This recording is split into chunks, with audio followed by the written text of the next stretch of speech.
Amen. And today, we will learn about the name Adonai. Sabi natin lahat, Adonai. Actually, the name Adonai is not actually a name, but it's a title. Okay? So, Adonai means owner.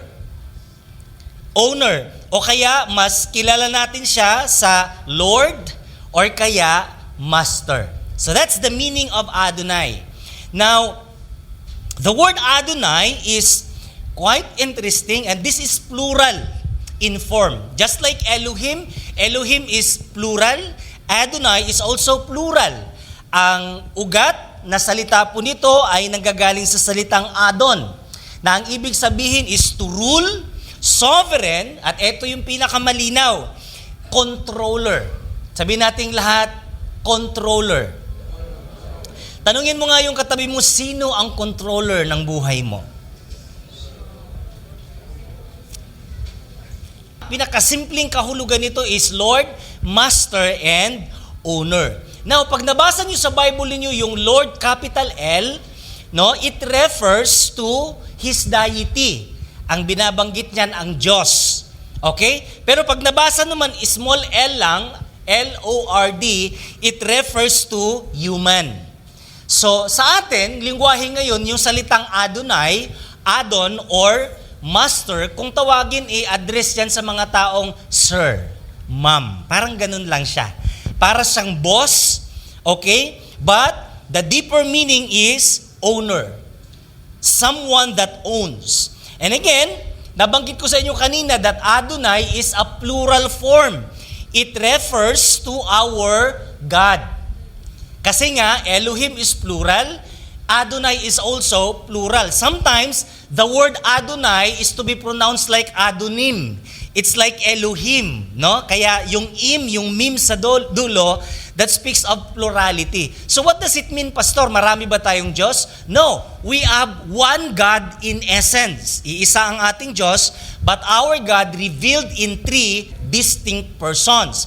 Sabi dito sa picture, kung makikita nyo, the Father is distinct person. The Father is not the Holy Spirit.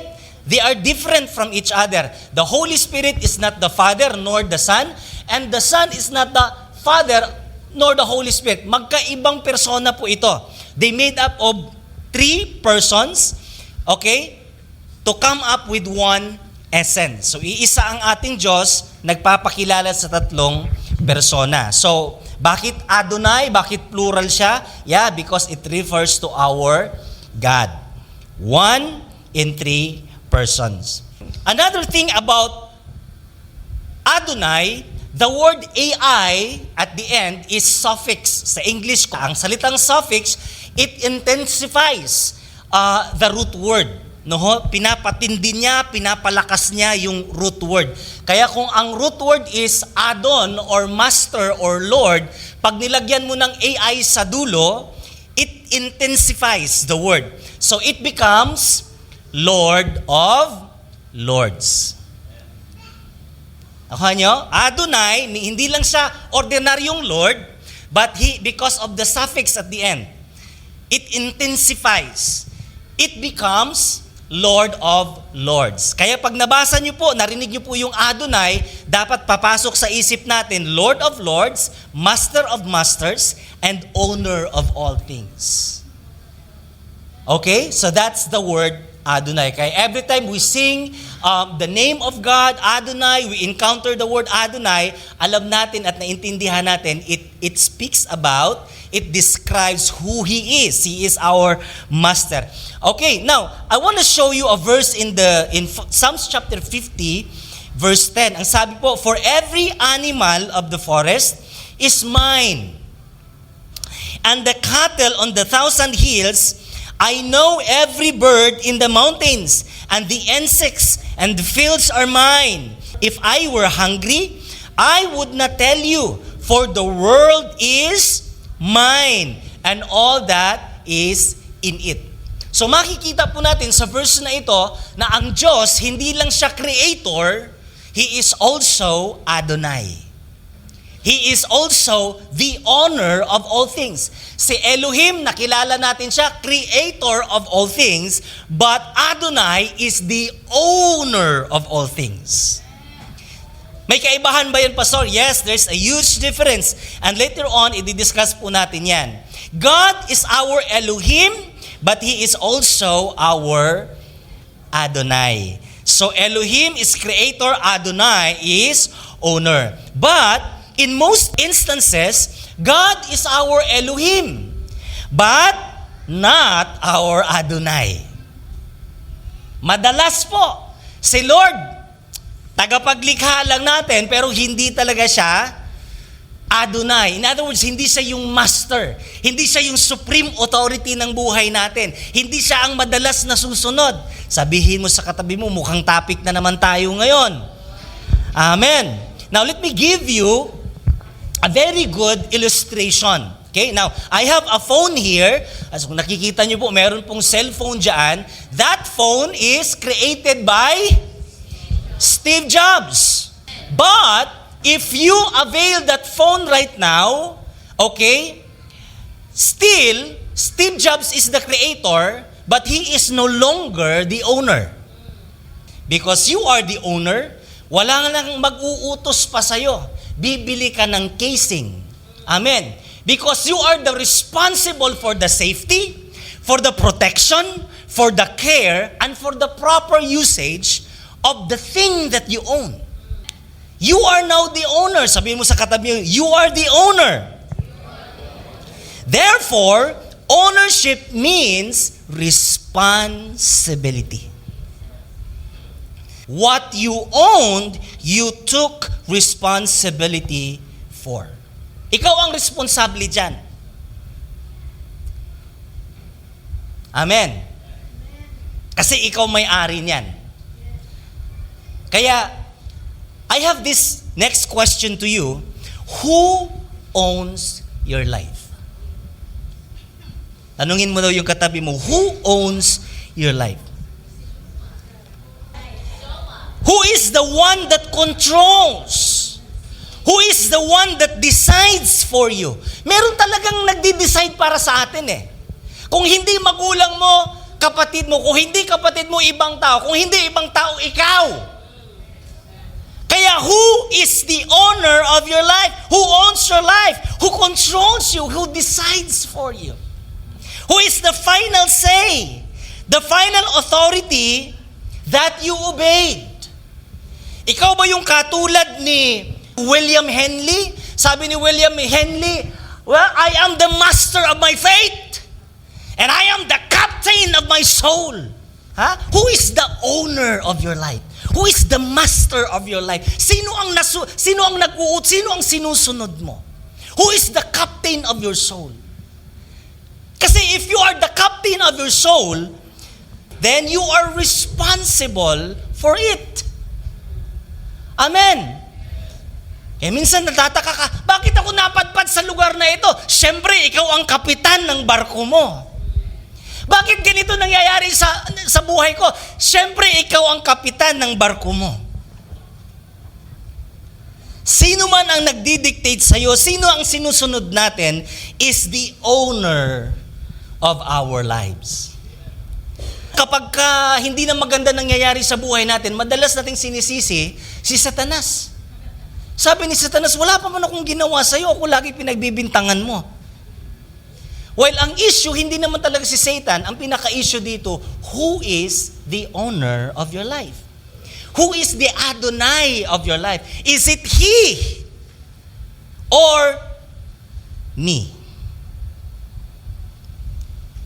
Bakit si Pedro magdamag nagtrabaho walang huli? Bakit umabot siya sa punto na basyo ang kanyang buhay? Empty. Unproductive siya. Okay? Wala na, ang daming bayaran, nag-aantay sa kanilang bahay. Andun na yung Meralco, andun yung tubig. Wala siyang huli. Sinong pwedeng sisihin? Sinong pwedeng sisihin? The one responsible is no other than the master. The owner. Amen? Kanina meron tayong binanggit, di ba? ownership means responsibility. So who is responsible? Well, mga kapatid, alam natin na tinawag ni Lord si Pedro para mangisda ng tao, hindi para mangisda ng isda. Pero nung ginawa niya, he made a decision. Anong sabi niya? Simon Peter said to them, I am going fishing. He is the Lord of his life. Amen. Siya na ngayon yung Adonai. Siya na ngayon yung Master. So, if you are the Lord of your life, then you are responsible for it. Walang ibang responsable kundi ikaw. Here's the good news. Kung si Lord, kung si God, kung si Elohim, kung si Yahweh, ang Adonai ng buhay mo, well, of course, He is the responsible for your life. Sige, palakpakan natin ang Panginoon. Another story in Judges chapter 6. And this would sound familiar to us. Anong sabi ni Gideon? Nagpakita ang Panginoon sa kanya, tapos sabi ng Panginoon, the Lord is with you. Gulat na gulat siya. Alam mo naman, sa panahon na ito, talagang nagtatago sila. Andyan yung mga Midianites, inaalila sila, pinapahirapan sila. Tapos ang sabi ngayon ni Gideon, Lord, if the Lord is with us, kasi ang introduction ng Panginoon sa kanya, ang ganda eh. The Lord is with you, oh mighty warrior. Tapos sabi niya ngayon, kung nasa amin ang Panginoon, bakit nangyayari ito sa aking buhay? Di ba tunog familiar? Sounds familiar. Madalas natin sinisisi kaagad si Lord. Kung hindi si Lord sinisisi, si Satan. Kung sila sana ang Adonai ng buhay natin, pwede nating sisihin. Pero kung tayo ang Adonai, tayo yung nasusunod, tayo yung owner, tayo yung nagde-decide, well, we cannot blame them. Kaya just like Gideon, anong sabi ni Gideon? If the Lord is with us, why these things happen to us? Na makikita po natin sa chapter 6 ng verse 1, ito yung dahilan. The children of Israel did evil in the sight of the Lord.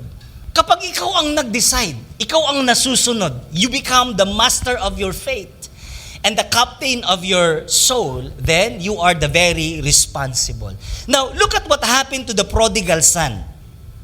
Ano ang sabi ng Luke chapter 15? But when he had spent all.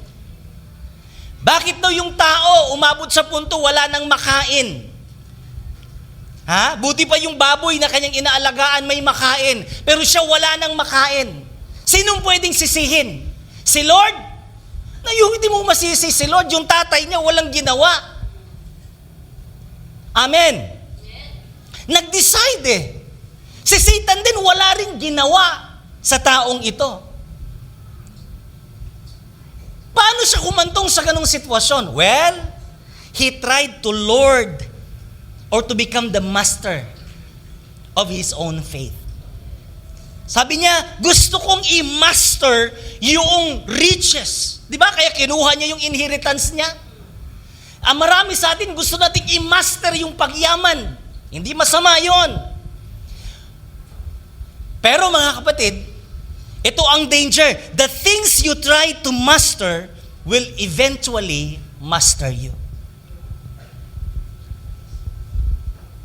Amen? Marami tayong mga gustong i-master ba? We want to manipulate. We want to control these things. We want to control money. We want to control time. Ang dami natin gustong kontrolin. And then, at the end, tayo na pala ang kinukontrol ng mga gusto nating kontrolin.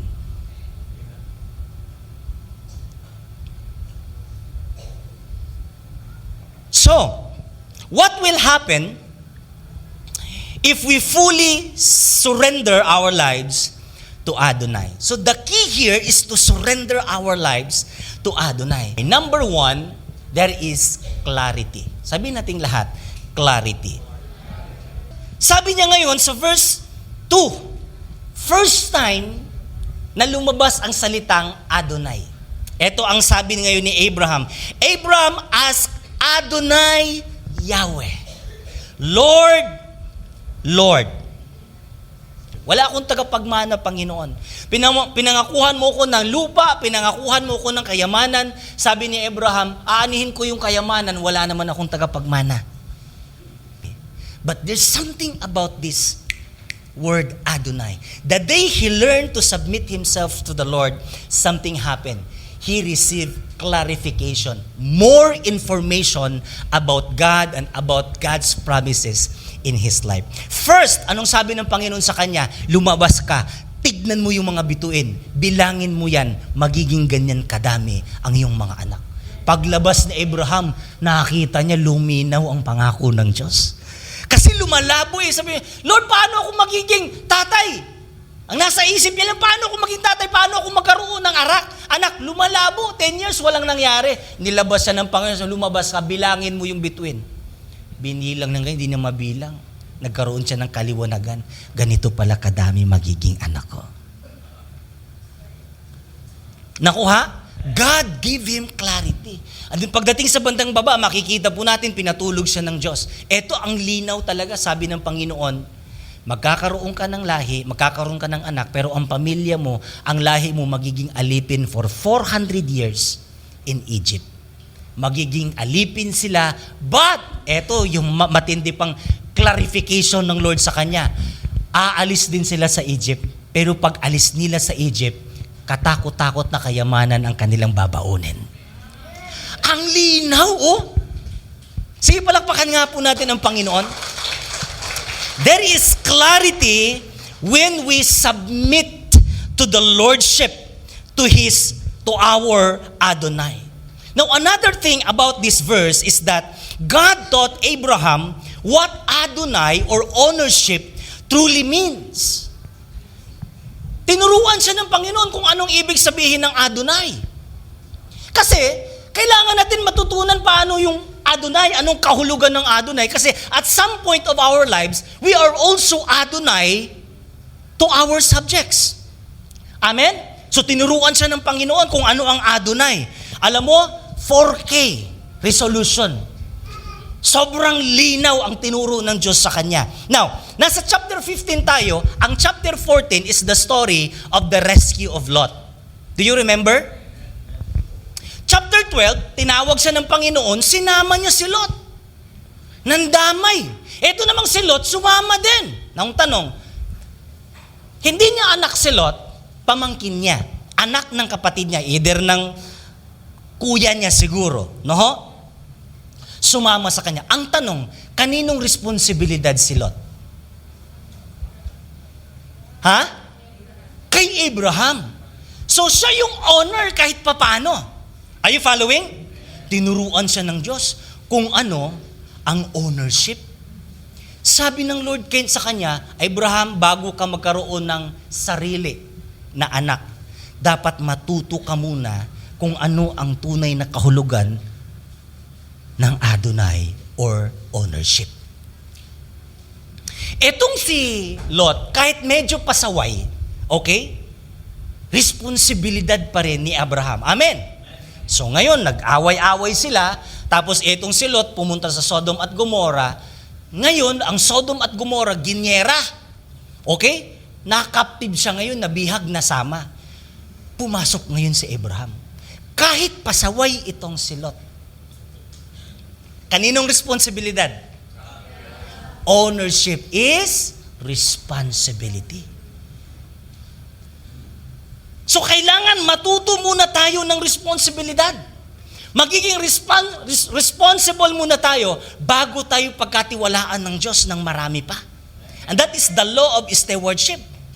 Amen. So anong ginawa niya? Now, dalawang bagay ang tinuro ng Diyos sa kanya. Very clear. 4K resolution. Number 1, owner's responsibility to his possessions. Siya bilang owner ni Lot, meron siyang responsibility sa kanyang possessions. Sa kanyang mga ari-arian or mga pagmamay-ari. Nasundan niyo ba ako? So ito yung unang tinuro. Ikaw bilang master, bilang owner, bilang Lord, dapat alam mo, at itong ginawa niya, dahil siya ang responsible kay Lot. Okay? He risked his life for his pamangkin. Grabe. And that is responsibility. Natutunan niya yan. Eto pangalawa niyang natutunan. Yun namang mga slaves niya, yung mga servants niya, nakita niya rin.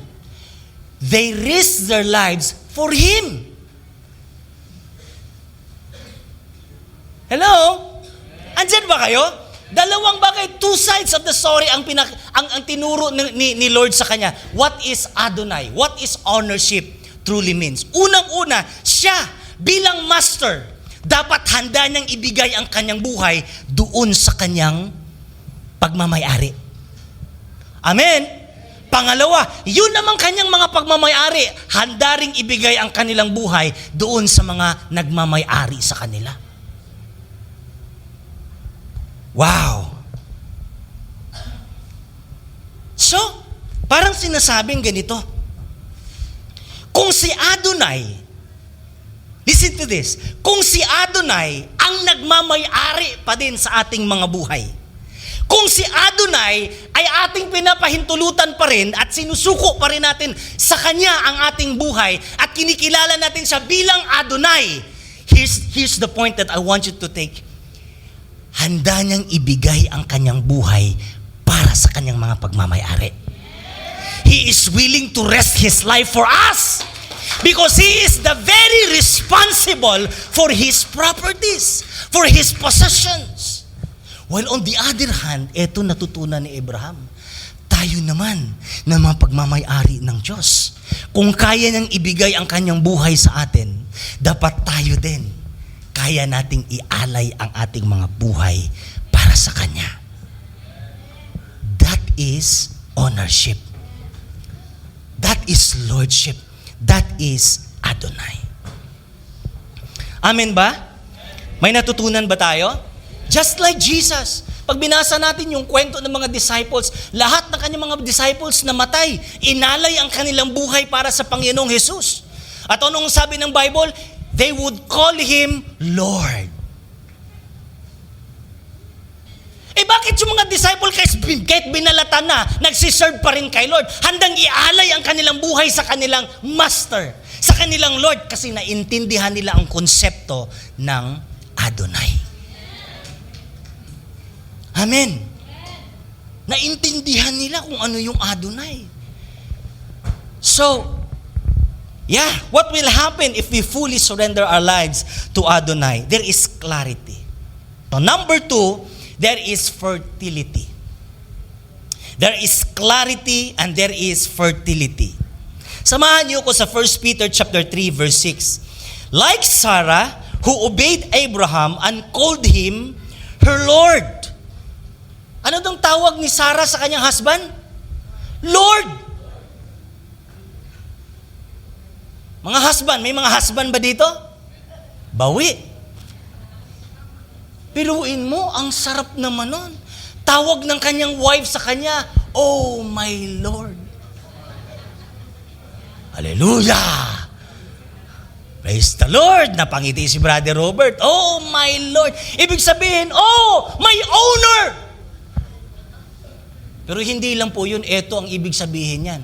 Nung tinawag ni Sarah, yung kanyang husband na Lord or owner, ibig sabihin, oh, the responsible one. The reason why I don't have a child, because you are my Lord. Because lordship means responsibility. What you own, you are responsible for. Amen. Kaya tuwang-tuwa yung mga lalaki, Lord. Pero nung tinawag siya, kaya tayo naghirap because you are my Lord. Kaya tayo nagkautang-utang because you are my Lord. Iba pala. Because lordship means responsibility. Amen. So, but here's what happened. When Sarah surrendered to the lordship of her husband, something opened in the spiritual realm that manifested in her physical womb. When we embrace the lordship, the concept of lordship in our lives, merong mga nakasaradong magbubukas. Merong breakthrough in the spirit realm. Kaya nga, ang dami na nating mga patutuong naririnig. Kahit hindi sila tither, pero nung nag-try silang mag-tithes, nagiging tapat sila sa Panginoon. Kasi siya ang Lord, siya yung boss. Alam niyo ba, when you give your tithes to the Lord, it simply means, Lord, you are my Lord. Kulang na yung aking pera for this week, for this month, but I trust in you. You are my owner. Therefore, you are responsible sa lahat ng aking mga babayaran.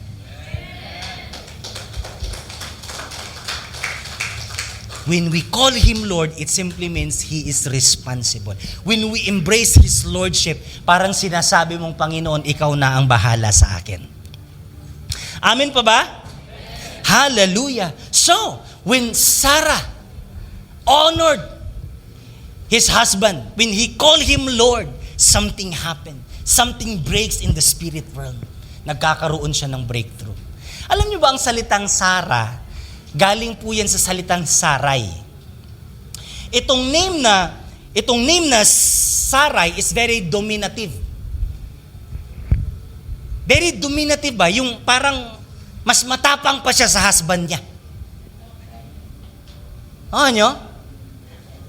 Mas matapang pa siya sa husband niya. Parang nagdudumina talaga.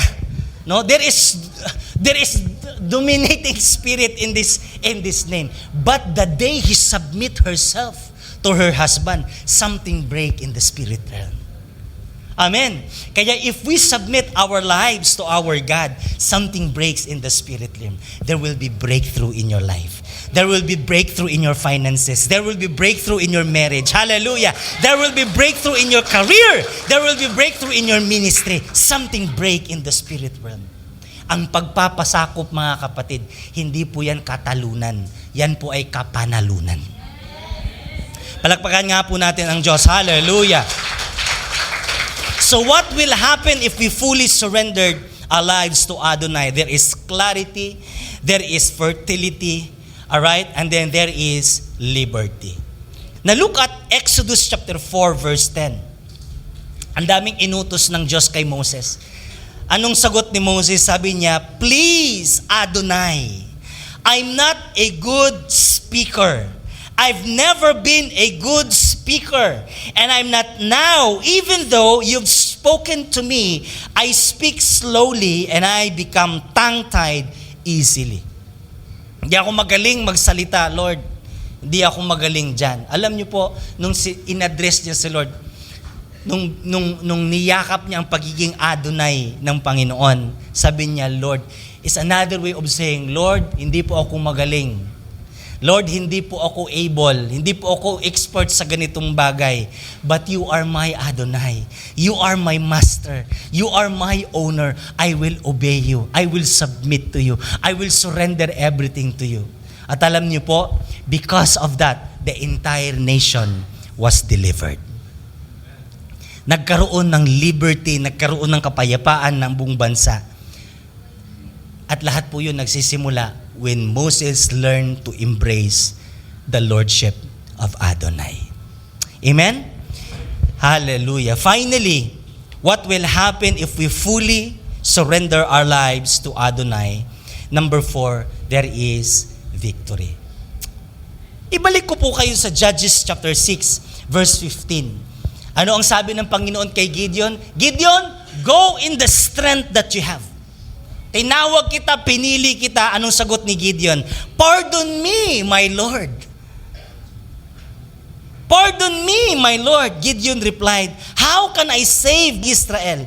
My clan is the weakest in Manasseh, and I am the least in my family. This is another way of saying, even in my inadequacies, yes, Lord, I will surrender to your will. Lord, kahit mahina ako, kahit hindi sapat ang aking galing at ang aking kalakasan, you are my Adonai. You are more than enough for me. I will submit to you. You are my master. You are my Adonai. Listen to this. Not until you fully submit to the lordship of Adonai You cannot defeat doubt and uncertainties. Amen? You cannot defeat barrenness and unfruitfulness. You cannot defeat deficiencies and inadequacies. You cannot defeat fear. You cannot defeat oppression. You cannot defeat poverty. You cannot defeat depression. The only way for us to be victorious over these things is to embrace the lordship of Adonai. The ownership of Adonai in our lives. Amen? So not until you truly submit to the lordship of Adonai, you cannot fully experience a genuine victory. Amen. When you give Adonai the ownership of your life, you will be amazed of what Jehovah can do to you. Amen? Lalong sisipagin si Jehovah na isasagawa yung kanyang mga pangako sa buhay mo. You will be amazed of what Jehovah can do to you. Hallelujah. So, if you only make Him your Adonai, you will see Him work as your Jehovah. Wow. Hallelujah. Basahin nga po natin ito sabay-sabay. 1, 2, 3, go. The fulfillment of God's promises in your life is directly related to the level of surrender to Adonai, not the height of worship to Jehovah. Pwede ba natin basahin minsan pa? 1, 2, 3, go. The fulfillment of God's promises in your life is directly related to the level of surrender to Adonai, not the height of worship to Jehovah. Anong ibig sabihin yan? Yung mga pangako ng Diyos sa buhay natin, hindi po yan mangyayari sa kaka-worship mo lang kay Yahweh. Obedience matter. Amen? Surrender matter. Yung pagsunod sa Panginoon, may laging kaakibat na reward at pagpapala. Amen? Hallelujah. So yung pagkatupad ng mga pangako ng Diyos sa ating mga buhay, hindi po yan nagdidepende sa lakas mong sumigaw ng hallelujah, praise the Lord. Ang fulfillment ng pangako ng Diyos sa buhay natin, doon yan nakadepende sa kung papaano natin siya niyakap bilang Adonai. When we fully surrender to Him as our Adonai, you will see Yahweh fulfilling His promises. Palakpakan po natin si Lord. Hallelujah. Before I close, 150 years ago, nagkaroon po ng revival sa Wales. Because of that revival, marami pong nagsuko ng buhay sa Panginoon. Tinalikuran ang kanilang mga negosyo, kanilang trabaho, tinalikuran ang kanilang pamilya para lang sumunod sa Diyos. At marami pong nagiging missionary. At doon sa Assam, Garo tribe, ito pong tribo na ito ay very violent people. According to the history, namumugot talaga ng ulo ito. So very violent. Napadpad sila sa isang lugar na ito and they preach about the gospel of Jesus Christ. Yung ibang mga missionary, pinatay. So, apparently, the missionaries are not welcome in this place. But there was one missionary who dared to invade. Pumunta pa rin. Nag-preach pa rin siya doon. At alam niyo ito nangyari. Sa pagsunod siya sa Diyos, merong isang pamilya. Sa buong tribu, isang pamilya lang tumanggap sa Panginoon. At yung pamilya na yan, pamilya ni Noksing, kung tawagin. Ngayon, he became a believer and he trusted the Lord. At ang sabi niya, from now on, Jesus is my Lord and Savior. Nung malaman ng chief village, okay, grabe, galit na galit yung chief village. Pumunta siya, pinatawag lahat yung mga tribo. Pagkatapos ngayon, pinalabas yung buong pamilya. Sabi niya ngayon sa pamilyang ito, sabi niya, i-denounce mo yung pananampalataya mo kay Jesus and I will spare your family. Alam mo ang sagot niya? Eto sagot niya. I have decided to follow the Lord.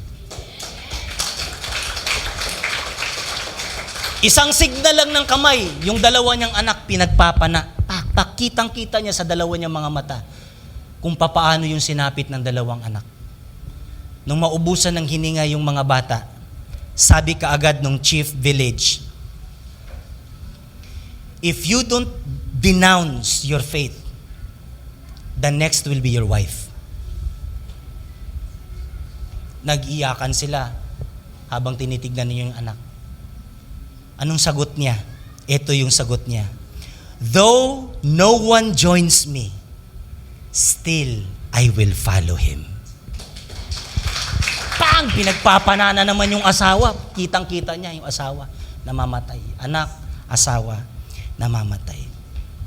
Sabi nung chief, this will be your last chance to live. Denounce your faith and I will set you free. Alam mo, ito ang last na sagot niya na hindi makakalimutan ng buong tribo. Kasi buong tribo nanonood. Ito yung binitawan niyang statement. The cross before me, the world behind me. No turning back. Pinagpapana siya. Nakikita ng buong tribo. Yung chief village or yung captain ng kanilang village, pagkatapos ng pangyayaring iyon, hindi makatulog. Sabi niya, anong meron sa Jesus na yon? Bakit itong pamilyang ito handang mamatay para sa kanya? Alam niyo, sa kakausisan niya, na born again yung kapitan. And he declared himself, I too, I will follow the Lord. Alam nyo, nung mabalitaan ng buong village siya, ng tribo, lahat ng tribo tumanggap sa Panginoong Hesus. At sabi nila, we will follow the Lord. We will follow the Lord. We will follow the Lord. God is my Adonai. If we embrace the Lordship of Adonai, you will see the works of Yahweh. Amen? And you know, this morning, naghahanap si Lord ng katulad ni Noksing. Handang iiwan ang mundo, susundin ko ang cross ng Panginoon. The cross before me, the world behind me. No turning back. And you know what? Yung mga statement na yan po ang origin ng kantang I Have Decided. I have decided to follow Jesus. I have decided to follow Jesus.